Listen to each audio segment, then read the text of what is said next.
Saludos, profesor Douglas y compañero de este componente docente. Me corresponde hablar sobre el positivismo en la educación en Venezuela. Tomando en cuenta que el positivismo es una doctrina filosófica en donde se acepta como conocimiento válido el saber científico a través de la experimentación, esto quiere decir que con la utilización del método científico se estudian los hechos y a partir de estos se deducen las leyes que lo hacen valederos ante la sociedad.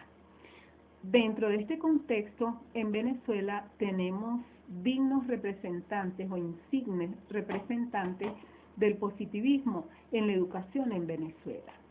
Y tenemos a Rafael Vicencio, que junto a Adolfo Ernest hacían un periódico de nombre La Tribuna, y de las lecciones de la Cátedra de Historia Universal, a la que luego ellos convirtieron en Filosofía de la Historia, ayudaron a formar a una generación de pensadores que actúan para comprender y analizar los fenómenos desde diferentes perspectivas.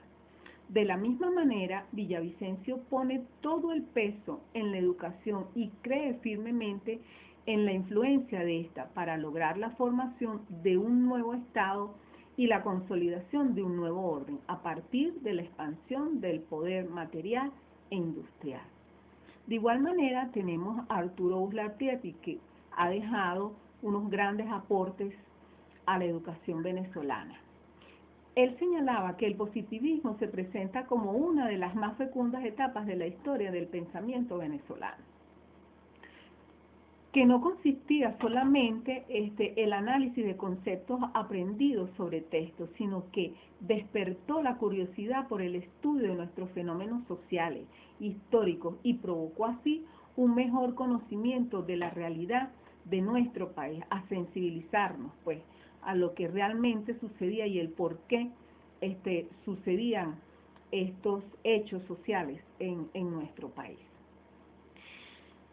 Tenemos al doctor Luis Racetti. Fue un insigne educador que durante el siglo XIX y comienzos del siglo XX tuvo una gran destacada participación en la educación superior de Venezuela.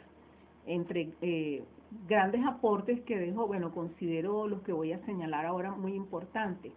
Como docente de la Facultad de Medicina de la Universidad Central de Venezuela, en cuya cátedra le exigía a los alumnos la presentación de una tesis con la cual los estudiantes aprenderían a observar, experimentar y a aprender a expresar, logrando extender dicha práctica a todo el magisterio, y esto no ha perdido vigencia.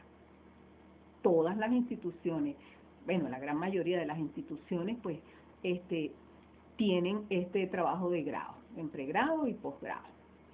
De igual manera, el doctor Racetti se le deben los siguientes aportes hechos a la educación en esa época, como la enseñanza antialcohólica y la de la educación sexual, que considero muy importante.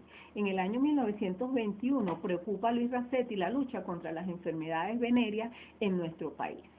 De manera que es necesario educar sobre este tema desde la escuela primaria hasta la universidad, lo que quiere decir que son enfermedades venéreas por medio de conferencias populares, indicándole a la juventud, a los estudiantes, los medios que se podían utilizar para evitar el contagio, la manera en que deberían de cuidarse.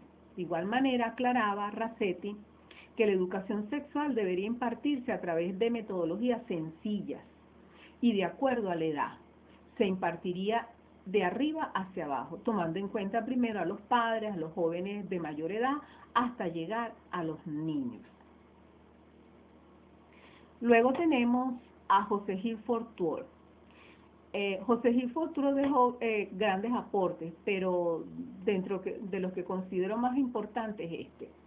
Él señalaba que entre los criterios para orientar el proceso de enseñanza-aprendizaje se dan los siguientes lineamientos: de lo simple a lo complejo, que la enseñanza debe de ayudarse de la pedagogía con el propósito de dar al educando una educación integral dentro de la concepción de las ciencias. En síntesis, un sistema educativo basado en la observación, experimentación y crítica de los hechos. Tampoco ha perdido vigencia.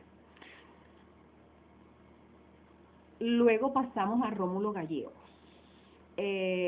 Su proposición educativa consistió en una perspectiva de expansión cultural, de responsabilidad intelectual y de promoción sociopolítica.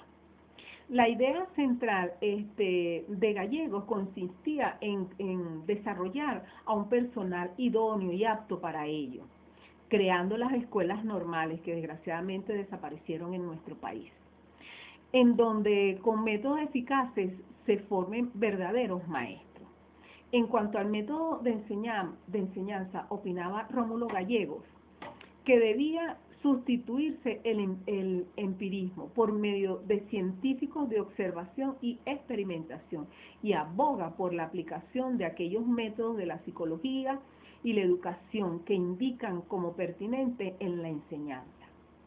De igual manera, Gallegos nos dice que la reforma al sistema educativo es una idea principal, la más trascendental y fecunda, que debería hacerse su máxima ser, que resumiría en este aspecto el siguiente pensamiento: pensar más en educar que en instruir.